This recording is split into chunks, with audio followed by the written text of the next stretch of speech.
So I'd have to be familiar with what the provision is of law. Obviously, communism bad, also evil, also killed 100 million people. So I'm bewildered by people. I'm wrongly believe communism killed under 100 million people in the last 100 years. It's more, over 100 million people killed by something that many people today see as nice. Given how people all around the world, and the answer to that mostly was imprison them, enslave them, work them to death, or execute them. And as far as I can tell, that's not precisely commensurate with any message of compassion. Sorry, tried that, didn't work. We got 100 million corpses to prove it, and that's plenty for me. And if it's not enough for you, well then you should do some serious thinking either about your historical... Could make an entire video just made up of clips like that. 100 million were killed by the communists in the last century. Actually, it's one of the most common arguments used in any discussion. An argument that in reality doesn't make much sense. I personally have already heard that argument alone more than 100 million times in combination with Venezuela. Everybody, from teenagers to old people, use it. All of us have a friend, a family member who doesn't understand anything about history or politics, but still likes to discuss it. And though they throw around random and unfundamental facts, and we are already used to that, as it's all common. But the thing is, they are not the biggest problem. The biggest problem is the media institution and so-called intellectuals that like to spread misinformation. The biggest problem is the fact that normal human will trust them, create a kind of dogmatic approach to this number and this idea, which could not be further from the truth. In today's video, I'm starting a new mini-series, a series dedicated to exploring the different popular myths about communism and socialism. Myths that had been hardly pushed by our current system in order to discredit any left movement in general. So if you are interested in seeing more of this, don't forget to subscribe. As you might correctly assume by now, this first one is dedicated to so-called 100 million killed by the communists.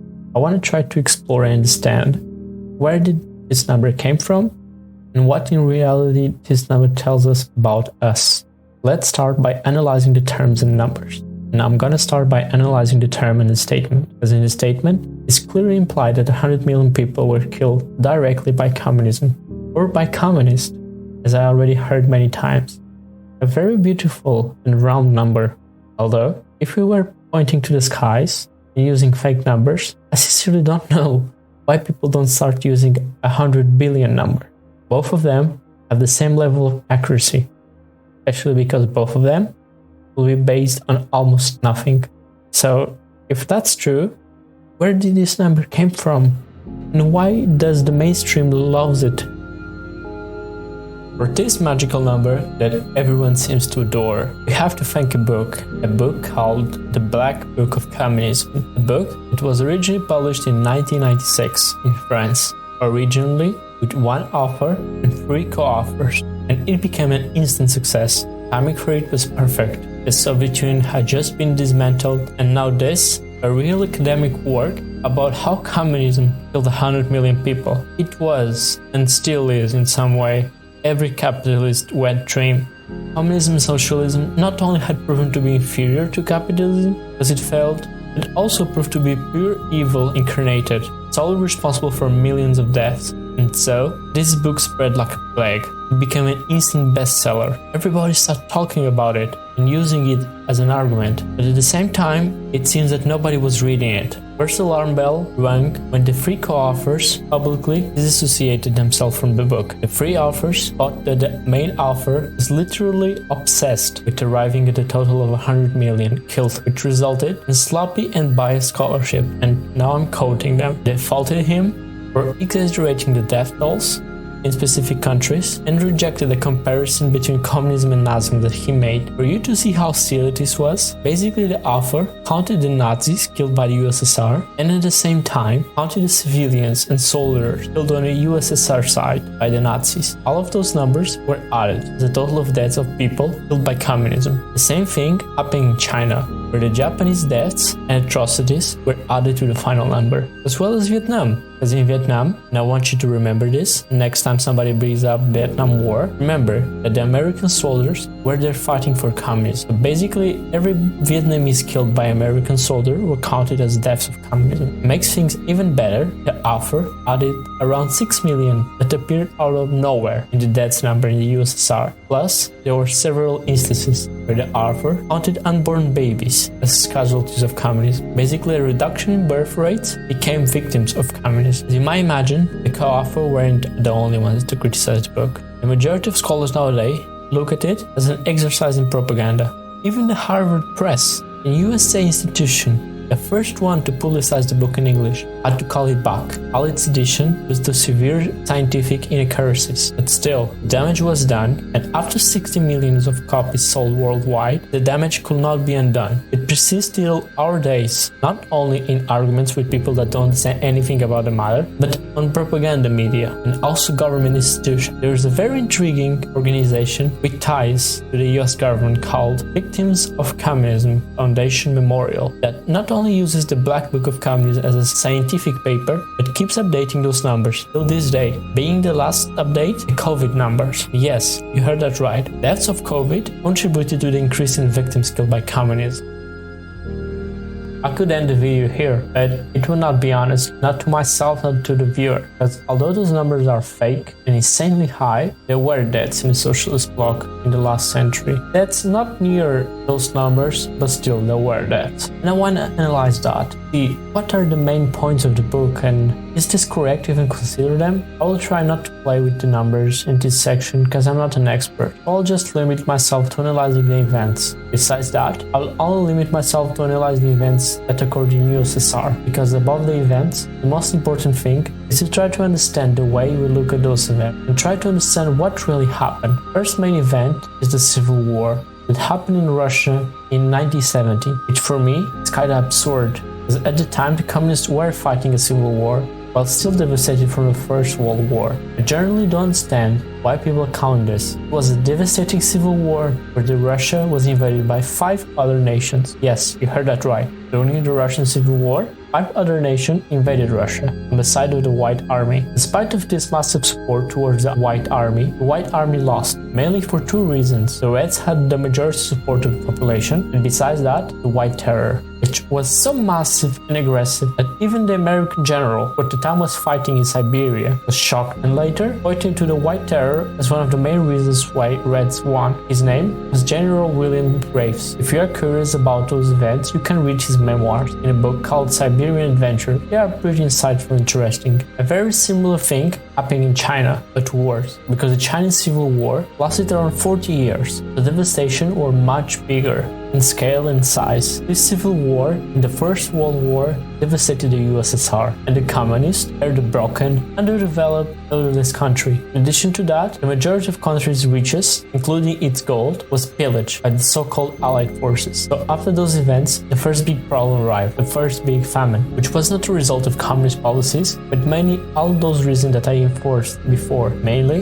it was a result of imperialistic policies and actions from the West, which not only resulted in famine, but also strict authoritarian response in order to protect themselves from the Western threat. So, as you might see by now, it doesn't make much sense to count the civil war in any country as a result of communism. There are civil wars not related to politics or political ideology, and we don't count those. The same way, we don't count the deaths from the American Civil War as a count from capitalist deaths. But still, let's go on. Second topic I wanted to touch about is the famines. Another thing that people like to bring as a consequence of communist policy, which if analyzed is nothing but empty argument, because the big famines happened after World War I, which I just mentioned above, and its civil war, and World War II. In both cases, the country was completely devastated by the war, and sometimes it seems like people believe that all the famines are exclusive events that only happen in socialist country. It cannot be further from the truth. These famines were a result of natural disasters, war, and foreign sanction and actions. For example, during Russia industrialization,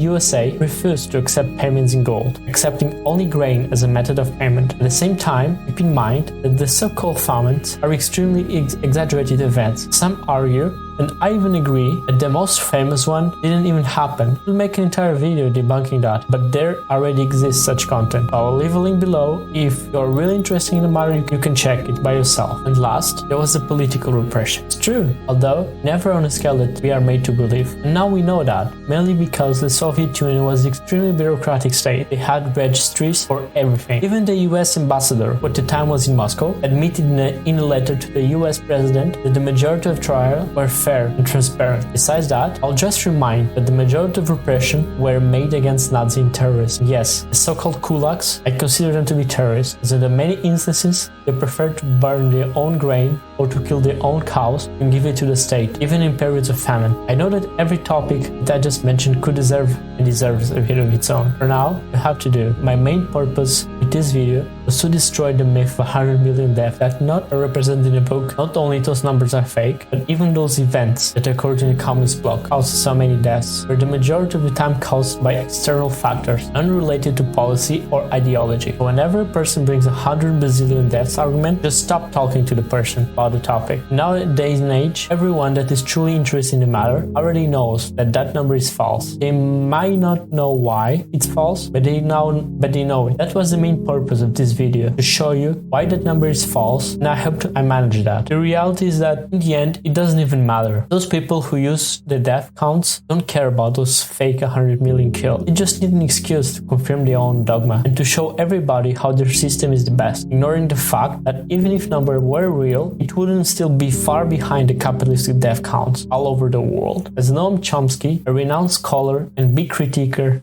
Communism, who by the way also thinks that the book in question is authentic garbage, once said that even if those numbers were to be accurate, they will not be even close to the death counts caused by capitalism in India and South America alone. Even nowadays, we could just look at USA, the leader of the capitalist bloc, and see that they are literally killing and imprisoning millions to their capitalist policies. It's easy to criticize a state that doesn't exist anymore, especially when you live in a capitalist world, while at the same time forgetting that the same countries went through a miracle process of industrialization in less than 30 years that turned the USSR into a world power that defeated Nazism. We forget that they won the war against Nazis, that they gave education to everyone, or that they were the first ones to go to space. It's easy and good to ignore those things, especially because the majority of those things are still things that we don't have in our own countries nowadays. Yes, America, I'm talking to you. The reality is that the left has been losing the ideological war for a long time, and I'm genuinely happy to see that the things are slowly changing in the opposite direction. For too many years, there existed a dogma that it's easier to imagine the end of the world than it's easy to imagine the end of capitalism. I don't say that those regimes were perfect, no, in any way. Still, just to ignore them, it's stupid. As in reality, what we really need to do to go forward is to understand what they did right, what they did wrong, and do those things that they did right and not do those things that they did wrong. That's how the improvement works. Thank you for watching this video. I hope it was informative and that you like what you have seen. If you want to see more, don't forget to like and subscribe.